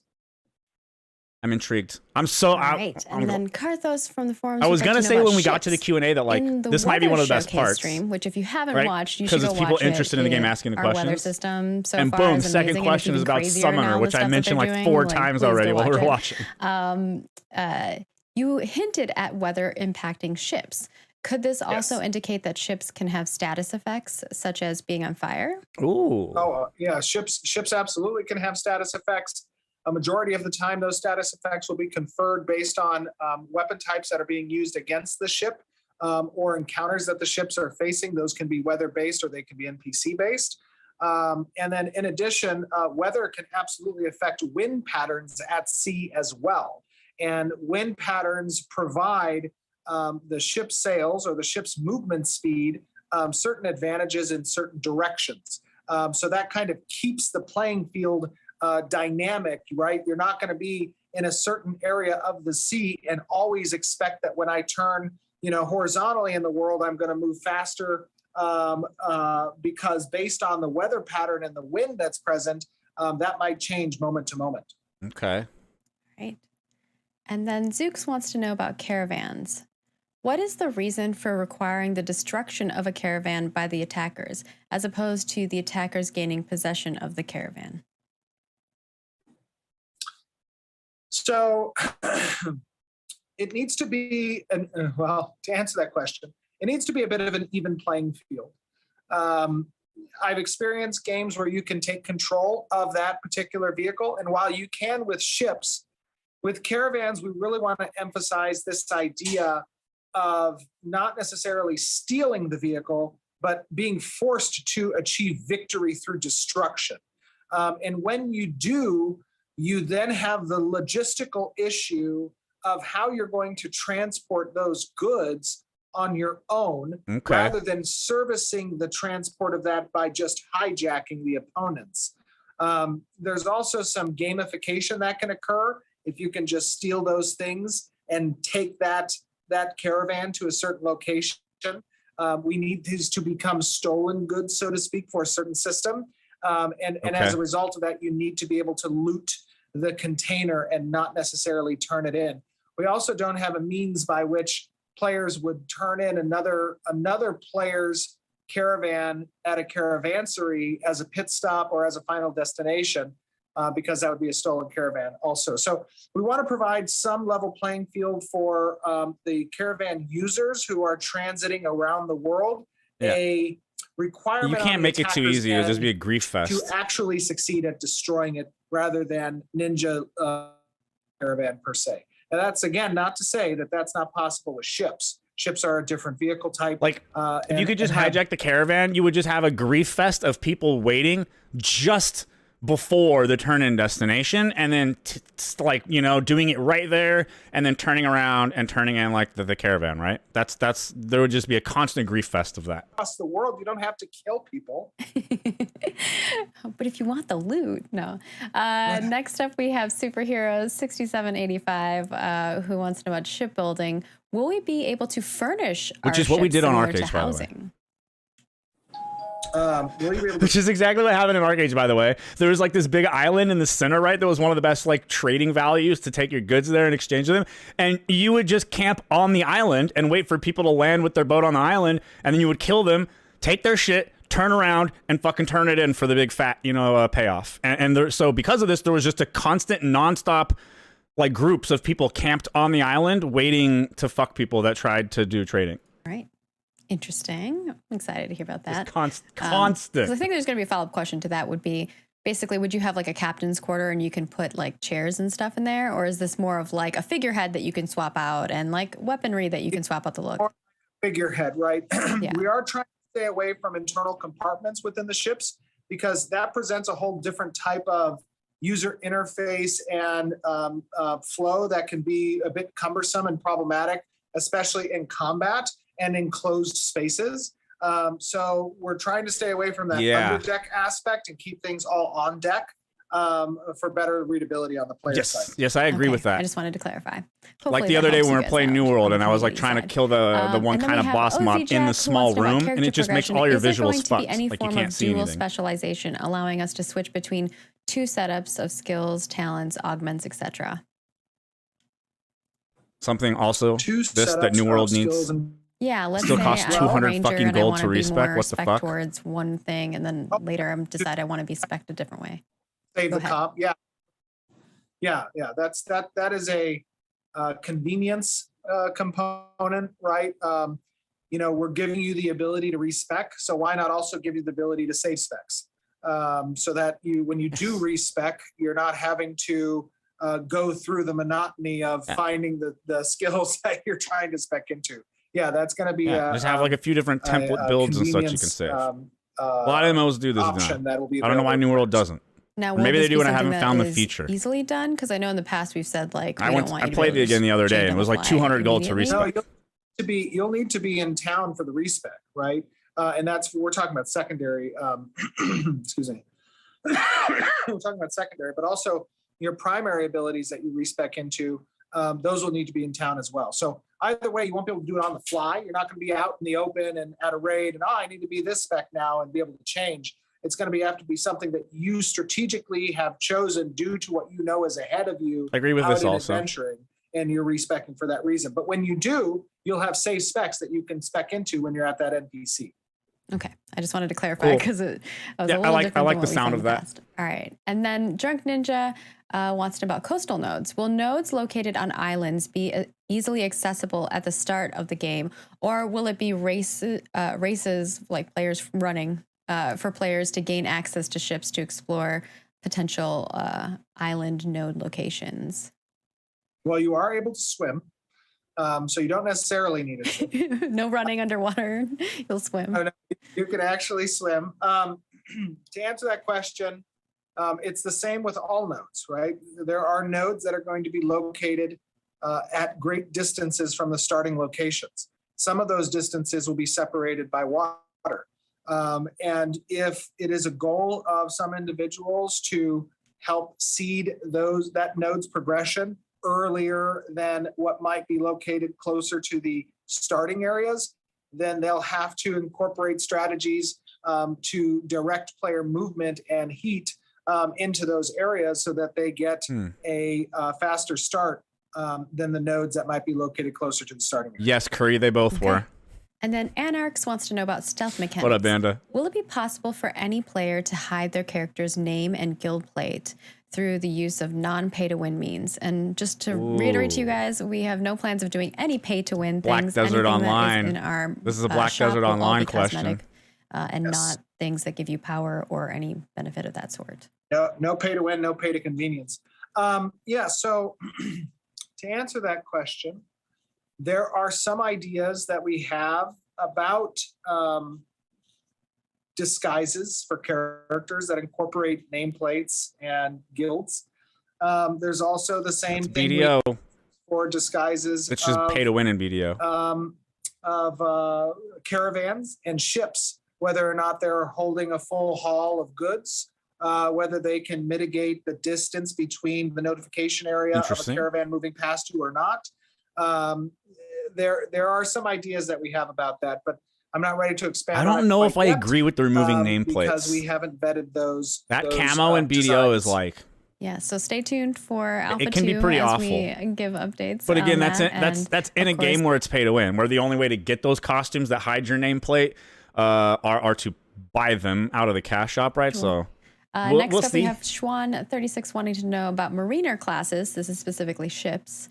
By leveling a piloting mariner class, will two identical ships have different speeds and turning abilities based on their pilot's level? So the benefits of having mariner expertise is not just related to activities you can do on the ships, but will also incorporate skills that become available when you're piloting ships as well. So there's a few things that mariner classes provide. Interaction with attachments on the ship, driving the ship itself, utilizing the ship's components like furling the sails or not, as well as repairing ships when damage is taken, the speed at which you can do it, the health you regenerate when you do it. Those things all get influenced by your mariner class skill. And the more you interact with it, the more experience you gain, the better you'll become. All right. And our last question is from Lashing about seasons. Are ocean and underwater areas going to have seasonal changes? Oh, okay, that kind of season. Okay. Ocean and underwater areas will not have seasonal changes. No. Oh, okay. I guess it kind of makes Right. sense. Other Well, than with like that is our final question. the from the river would forums. like If you, freeze over, right? did not get your question answered here. It might be one that But we things don't already really answered change in the so much past. underneath So definitely check out that our sheet of forum ice. post. Vacnar is always great about tagging folks and letting them know where Relating they this can to, find the like, answer. In thinking some about cases, real life, giving how you does it the work? answer. They put a lot of work into that. So please check it out. And of course, as reminders of things that we have going on, we do have quite a few things that we'd like your feedback on. So if you go to forums.ashesofcreation.com, you can check it out and give us all your feedback. We have basic range attack feedback that we're looking for. We have gathering and PvP feedback. What about the mobs? We have a follow-up question. We have quite a few follow-up What about questions. the mobs? in What about regards the to slow event mobs? system. Where do So I if you give that have not feedback? Gone over and posted in those threads, please Also, do, where do because I we will ask be you to please compiling stream those on to multi-stream shortly. So to we'd love get YouTube your also feedback next as time, quickly as possible. so that we can And of pause and course, fast forward and if you would like to rewind. help us build the world of Vera, you can head on over and purchase the Order of the Please. Giants Slayer cosmetics, and those will be swapping over October 12th, 2022 at 11 a.m. to the new set. And with that, don't forget that we will be uploading this video, as well as we'll have the 4K video today, and then tomorrow we'll have like the full dev update video that will go up. Is that why? But if you leave us a comment on the full dev Are they update streaming video, it here and you're only because on YouTube they like to put up a 4K version, which means they have to record, not stream? definitely do so, because it's going to be Because you can't a multi-stream live it to stream and quite Twitch at that bit rate. spectacular, so you'll want to do so. YouTube allows you to have like Right, 6 it's times the October. bit rate as Yeah, Twitch. you got to think of your costume, Steven. Oh, can I Literally just be the same thing 6 I was times last as year? much. You can be whatever you want to be.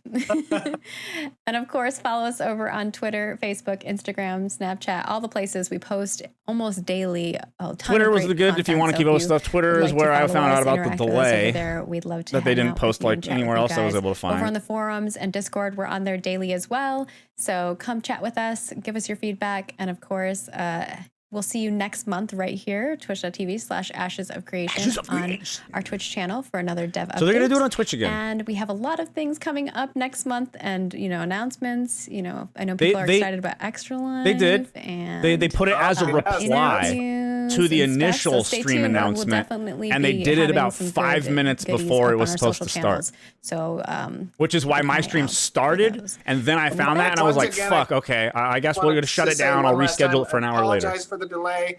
Did not expect to be in Vegas for today's stream. You're forgiven, bro. I like your game. iPad We're not too mad. Worked. I was frustrated earlier, though. You're a little. And We only see you in a smaller. Because I had already box, postponed the stream specifically so that I could do their thing, right, and cover their. And remember, feedback cover is this. so important. Please. And then I had to after push the another stream hour. Is finished. Look out on YouTube. We'll host that 4K version of the video that you guys saw today. Leave your comments there and give us your feedback. Remember what you saw that was positive and what you saw that you'd like to see differently. Mobs. Those are two very good points. The mobs. Right. They're too Thank you all for joining us. We slow. super duper appreciate There's it. going to be zero challenge for anything that has a ranged ability with mobs that slow. And of course, thank you, Steven, for your time and joining us, even though your schedule is crazy. And also, I mean, the I don't dog. even know how many The people rang the dog doorbell. walked. I'm sure someone's Bro, going to make dogs a counter for don't that. walk. How many pizzas did you? Dogs only walk that slow when they're fucking depressed or exhausted already. And healthy, and we will see you next month for a live stream that you will not want to miss. Toodles. Bye, everyone. All right.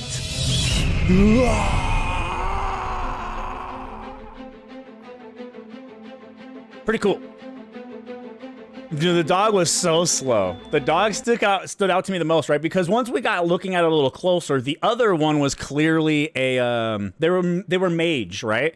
He specifically said that they were mages, and so it wasn't as much of an issue.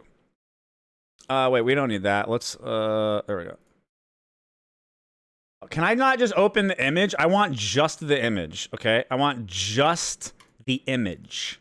I don't want to go to the website. I want just the picture. All right. So now that it's over, we can talk a little bit before I go.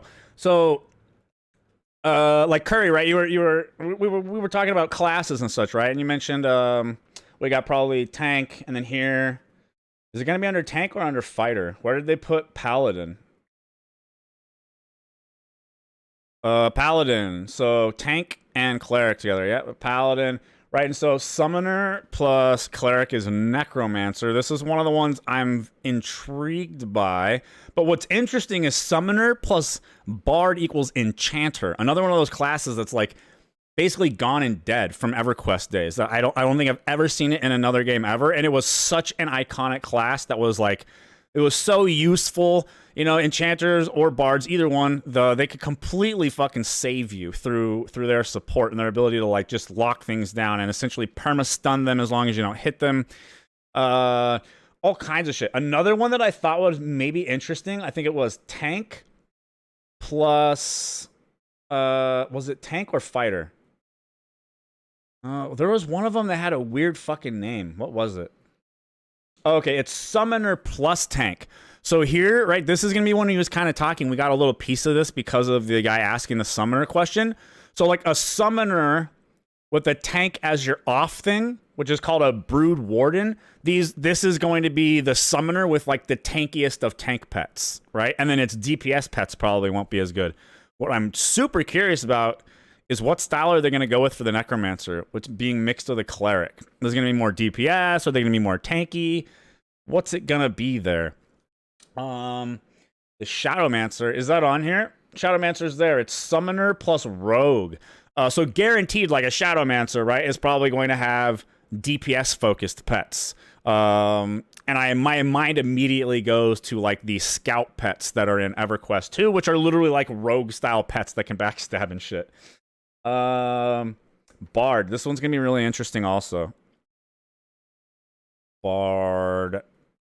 Very curious, because Bard is another one. It's just missing from most MMOs now. Because you don't need, like, support roles anymore. What else is going to be good on here? What are the fighters going to be? Fighter plus Summoner's a Blade Collar? Oh, I don't know. Look at all the different rangers that you'll be able to be also. Interesting. We got Night Shield for tank plus rogue. I feel like that's a weird combo, tank plus rogue, you know? Like they just naturally feel like opposites, you know? Tanks versus rogues. You got the big beefy dude who stands in the front versus like, you know, the squishy guy who's got a backstab. Feels like they're very opposite, but you're going to be able to mix those together. I'm curious. Also, even the class system is a little bit from Arcage. Like if you guys ever played Arcage, and Steven's a big Arcage guy, which, right, Steven, the CEO, is like who started this whole project to make this game. In Arcage, you created your class from 3 different classes. Instead of just 2, you put 3 different classes together, right? So my class in Arcage was a Shadow Knight, and Shadow Knight was shield. That was literally like one of the like kind of like subclass things you pick. It was like literally shield, defiler, and then the shadow play or like whatever the fuck, right? And you put those 3 together and you get the Shadow Knight. Hawkeye. I'm guessing that's it.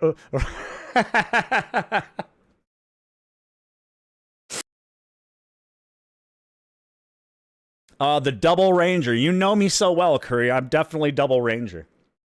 No, I really am, right? Like, just because there's Necromancer, and Necromancer is so often not in the games anymore, I'm immediately drawn to this, depending on what Necromancer ends up being like in this game.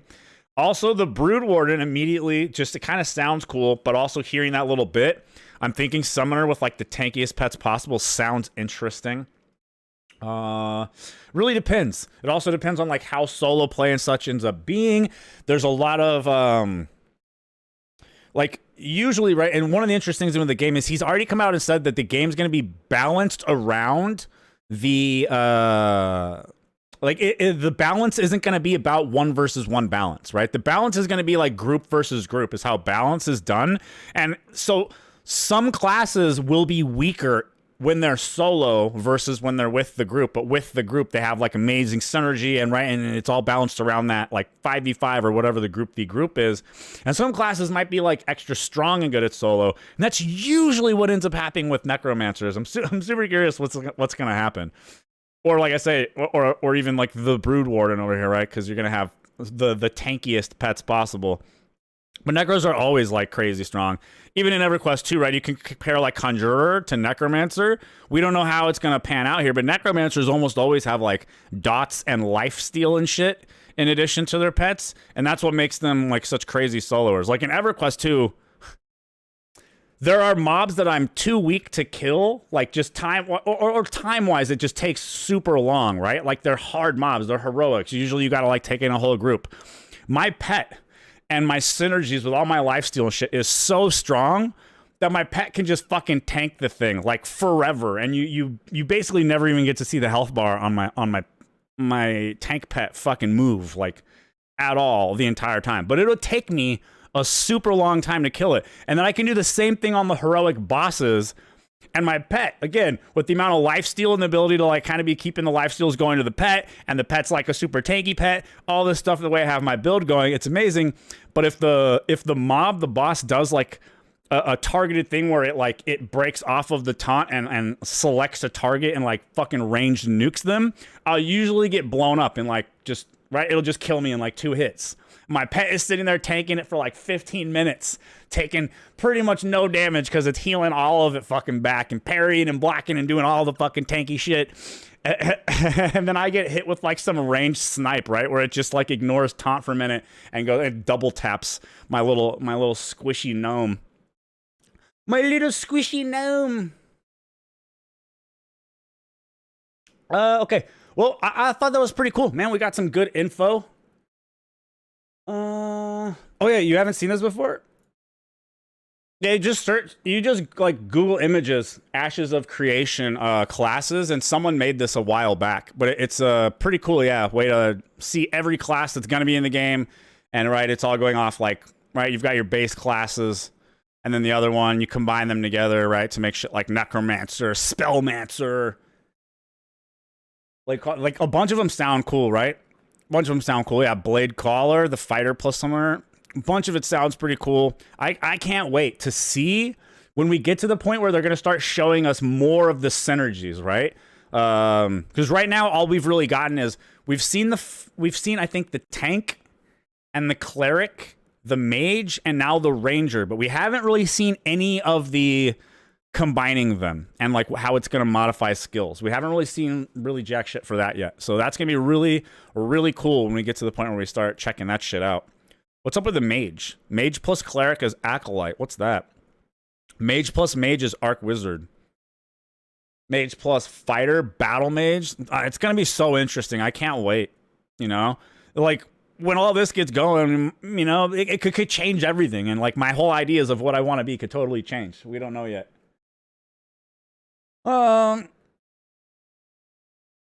Yeah, dude, New World's they've had a lot of improvements to it. They really have. I was playing like again the other day, and really, honestly, one of my biggest complaints when I went back to it is still just that like it costs 200 gold to respec. That always bothered me before. I played the game like really serious in the beginning. And what would happen is I would always have to spend 200 gold to respec before the war. Then we would win the war, and I think you would win about 400 gold, and then I would respec after to go back to my spec for doing everything else, and I would just, right, it's just a wash every time. And that was respecing just for war. I came back and wanted to play around with some shit, right? And when I ended my play session last time before I quit, I was on some weird random build where I was playing around with like an intelligence, rapier, and ice gauntlet build, but my main build is a strength build with like the sword, shield, hatchet, and the great axe, and then I would use the hammer in wars. And I was gonna have to spend 200 gold just to go back to my spec that I don't even know if I want to keep it because I haven't played the game in a while, and I just got frustrated over the 200 gold thing and I logged back off. I hate it when games make me waste shit, man. I was just like, I can't really decide. I don't know if I want to spend the 200 gold, and then I just logged back off. There's been so many positive changes to the game that I was just blown away that one hadn't been fixed, right? You hear everyone talking about they fixed like so many of the problems with the game and shit, and then I go in and I was like, how is this one not fixed? This one's so easy. It's so easy. It should never. I don't understand why any games do this. The whole point with like New World having a no class system and the freedom to just whatever and shit, it's like you undo that when you make it cost 200 fucking gold, right? It's like, maybe it doesn't sound like a lot. Maybe in the economy now it's not a lot. I have like 22,000 gold on my character when I came back. I still don't want to waste 400 gold just to try a spec and then spec back, you know? It never feels good, and there's no point to it. You should do a system like what Steven was talking about here in Ashes where it doesn't cost money, but you have to be in town, right? You have to be in town, go talk to the trainer, switch your specs so you can't just do it on the fly every time there's a problem and you want to just, right? Oh, for this situation, I need this, and then this, and then this, and then this, right? That's a little too easy. But just make it free in town, right? You can respec in town, whatever. And then, like, if it wasn't for that, I probably would have just kept playing that day. You know? I probably would have kept fucking playing. But because it wanted me to waste several hundred gold, I was just like, It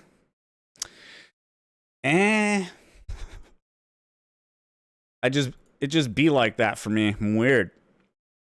I like it when it makes me waste gold. But I know I'm not alone in this. I've heard like Asmongold fucking go off about this before when, you know, like respecs were costing gold. If they really want us to spend gold on it, they should just have a spec for PvP. Also, they should do something like that. That's the other thing is, yeah, if it's going to be gold, if you have to spend money to respec, then you should at minimum have like 3 different specs that you can save, right? And swap between like templates that you just boom, boom, boom. Which there's a chance they might, and like maybe I just, right? I didn't play for most of the year, like, you know, right? I played hardcore when the game came out, did a bunch of wars and all kinds of shit, and then I stopped playing. So I haven't played it in a long time. Maybe there is a way to save templates now, and I just don't know. I'll have to look into it. Because if there is, then yeah, that solves the problem. Then I don't mind it so much. But yeah, it's like I at least need a PvE and a PvP spec, right? I can't be like having one spec for fucking both of these situations. And ideally, really, you do need PvP, PvE, and war. War is different than normal PvP. PvP, right? Like in open world PvP, I probably don't want to run the fucking like great axe and the big slow hammer, right? But in wars, it's really not bad if you have at least a few guys that are in fucking plate armor with great axes and hammers, you know? It just, it depends on the situation. So they should, yeah, they definitely need to give us multiple options there for templates. I wonder if there is, though. Like, do they have that New World spec templates? Have they, like, have they done anything like this? I don't think they have. And I wanted to try out some other things, too. And it's like, I'm going to have to waste a couple hundred gold every new thing I want to test. Like, the Void Gauntlet came out in the time that I hadn't been playing. Same thing for the Blunderbuss and a few other weapons. Like, I want to try them. But in order to play around with them, not only do I have to acquire the weapon, which is either going to cost gold or I have to go grind it or something, right? But I also have to just waste fucking gold on the respec, which is obnoxious. And then to respec your actual weapon talents, you just have to spend a couple Azoth. I don't really understand why I have to throw away fucking gold in order to respec the other thing. To respec like my actual stats, but then the weapons I could just do with like, it was like 10 Azoth or some bullshit like that, you know, out of 1,000, like, and you're capped at 1,000, so you're always just kind of regenerating this thing and then it caps. So if you don't spend it, right, it's kind of wasted, but that's not how gold works, right? It's like spending any gold, you're taking gold out of the amount of gold that you have. Whereas if you're sitting capped at 1,000 Azoth and you respec your weapon for 10, like, you're going to get that 10 back and be at cap again. I don't like the gold thing. Gold feels the worst. All right. I'm going to get going. I don't want the VOD to go super way too long because I plan to leave this VOD public on the channel for anyone that wants to like watch the live stream experience and kind of see, you know, how it was going with it. And so I'm trying to keep it kind of mostly to the topic that the thing was. And this is one thing that I do not like as much about streaming on YouTube versus Twitch is that I do feel a little bit more like, because you have to make I had to make a thumbnail and everything and schedule the stream. And it creates this scenario where I feel like I want to keep things more, right, like in line with what that thumbnail and title was versus on Twitch. Twitch just keeps generating a new thumbnail for you as you're live, and you just very seamlessly and easily change the category and the title and everything as you continue to go. YouTube streaming feels a lot worse in that regard, where it's like I want to keep most of the content to what the thumbnail is going to be that people are going to fucking see. So I appreciate you guys hanging out. I'll see you in the next one. Guys, join like let me test this too. I need to see if this works. Is the bot working or no? The bot never works. Okay, no, the bot did work this time. Okay, so the bot works. I don't know if people want to like join the Discord. It's a good way to like, you know, keep in touch. I'm not sure, right? I bounce back and forth between wanting to stream on this platform and wanting to stream on Twitch. I'm probably going to stream on both of them sometimes, right? Like, let's say we want to do a day of reacting to content. You guys have interesting videos you want me to see, or I found really interesting videos. It's better to do that on Twitch, right? We found out the YouTube live detection. It's fucking annoying. Even for shit like after I was done, right? That VOD is fully monetized. The one where we got taken down while we were live for copyright. After the stream is over, that VOD didn't get hit with any kind of monetization issues. There's no yellow anything anywhere on it. It's a 100% monetized VOD, which very clearly paints the picture that there is a problem with the live detection that just makes streaming certain things a fucking pain in the ass over here that are very easy and convenient to do on Twitch. And then I think especially like for YouTube, what I'm thinking I want to do for YouTube streams is when there's events like this, right? Where it's something I can really like kind of do the event around it.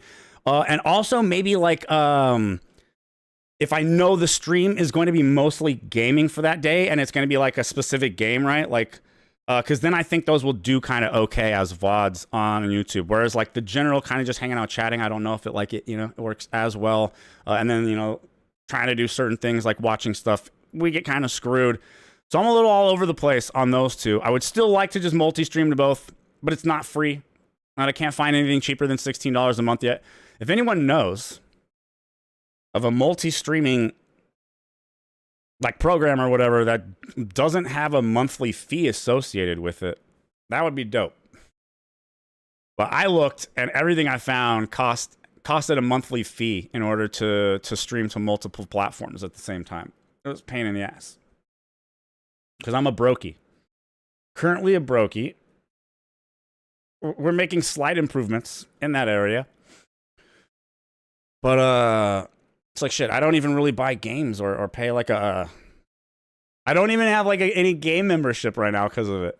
You know, like I dropped my EverQuest 2 subscription because I was like, I don't know, man. It's not smart to be spending these like monthly bills right now just because things are so tight for me. And so like the same thing for the other program. It's like I don't want that. Not yet. Things need to be doing better. Okay, that's enough. I'll see you guys. Like I said, I'm new, man. I'm new, and it's difficult to figure all this out when you don't have like a bunch of friends that do this kind of stuff, you know, to learn from, ask advice. I see different kind of like mixed results here and there. We've got certain issues trying to stream over here. I wish it was just easy to stream to both, but it's also technically not allowed still too. So it's like potentially I could pay for the thing to multi-stream, do the multi-stream, and then get banned from Twitch like the very first one because it's technically against the rules, which is stupid. Hopefully they're going to get rid of that eventually. Ninja's making some moves and such that are costing Twitch a lot of money. And the entire reason it's costing them so much money is because they don't allow multi-streaming if you are an affiliate or a partner. So right, Ninja gave up all monetization on his channel in order to be able to multi-stream, which means now when he's live with like 18,000 people on Twitch watching unmonetized, that's losing Twitch fuckloads of money. And so potentially, like, you know, if some other big creators or even just that one is enough, they could start to realize that this whole, like, you can stream on multiple platforms, but not at the same time. You know, hopefully they'll realize that's fucking stupid eventually. We'll get rid of it, and then there'll be no problem to just stream to both. But I am a little concerned to just get kicked out of the affiliate, you know? Yep. So is Asman. Asman is too. The only reason I didn't mention Asman in this take right here is because Asman's not doing it because of multi-streaming, right? Asman's doing it just because he's having anxiety about going live on his main channel. Who knows, maybe he's even purposely doing it so he can renegotiate, but he's not doing it because he's not allowed to multi-stream. Ninja is very specifically doing it because, like, gave up all of his money on Twitch and the monetization very specifically because they don't allow multi-streaming. And then he started multi-streaming, and right away as a bigger creator, he's having really good results doing it. His Twitch viewership is growing. Everything is growing for him right now. The only thing that's not happening is monetization on Twitch. Hey, Peace Lethalis. Appreciate you hanging out again, man. I'll catch as many as I can. Much easier for me on YouTube. I just don't ever think to open Twitch, but I spent almost all day here. Okay, that's good notes for me to have. I like part of this also is kind of just doing streams on both for me right now and paying attention to like what's the chat engagement like, you know, how many people find me on both, and then kind of following it that way because I like streaming. But choosing between the two different platforms to stream is a little bit of a pain in the ass. So I'm just kind of like watching the shit and seeing how it goes. And if like more and more of my viewers continue to tell me that like, hey, it's easier for me to catch you on YouTube. I enjoy catching them and I'll watch them over here, but I don't really like remember to go over there. Then that's very helpful information for me like on going forward. Yeah, Ninja had a ton of views between all the platforms. Yeah, dude. Like I said, not only was he getting a lot of views, but his Twitch numbers were growing. It's like the exposure is really good. But again, because they won't let you monetize if you multi-stream, it's costing them ass loads of money. Those stupid numbers when they reduced the cut to 50-50 for all the Twitch streamers, the numbers that they had on there for how much it costs like them to do the streaming was for like a 100 viewer person, right? Ninja is streaming to like 16 to 18,000 people when he's live on Twitch right now, is what it was when I looked last. And that's really bad, you know? That's a lot of money. That's so much more money. And then they missed out on some other big stuff. because Twitch banned Doc, like perma-banned him for whatever reason. No one knows still, right? It's the biggest mystery ever on Twitch. They perma-banned him, and Twitch has this really crazy strict shit, right? Where you're not even allowed to show someone's face for like more than a few seconds if they're banned on Twitch. And so they couldn't stream together anymore and do events. The other day, Ninja did a big stream event with Doc and Tim the Tatman, and guess which streaming platform missed out on all the viewers? Yeah, Twitch. Twitch was the only one he didn't multi-stream to because he was like, I'm not allowed. I'll get banned if I play with Doc. And so Twitch doesn't even get all that viewership. Like, it's just more of these things that if more kind of things like this continued, you could see them basically being forced to change some of their policies.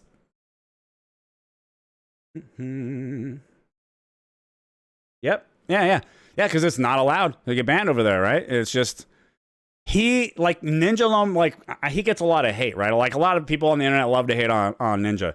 But Ninja truly right now is making some of the biggest moves that could end up benefiting every other fucking streamer.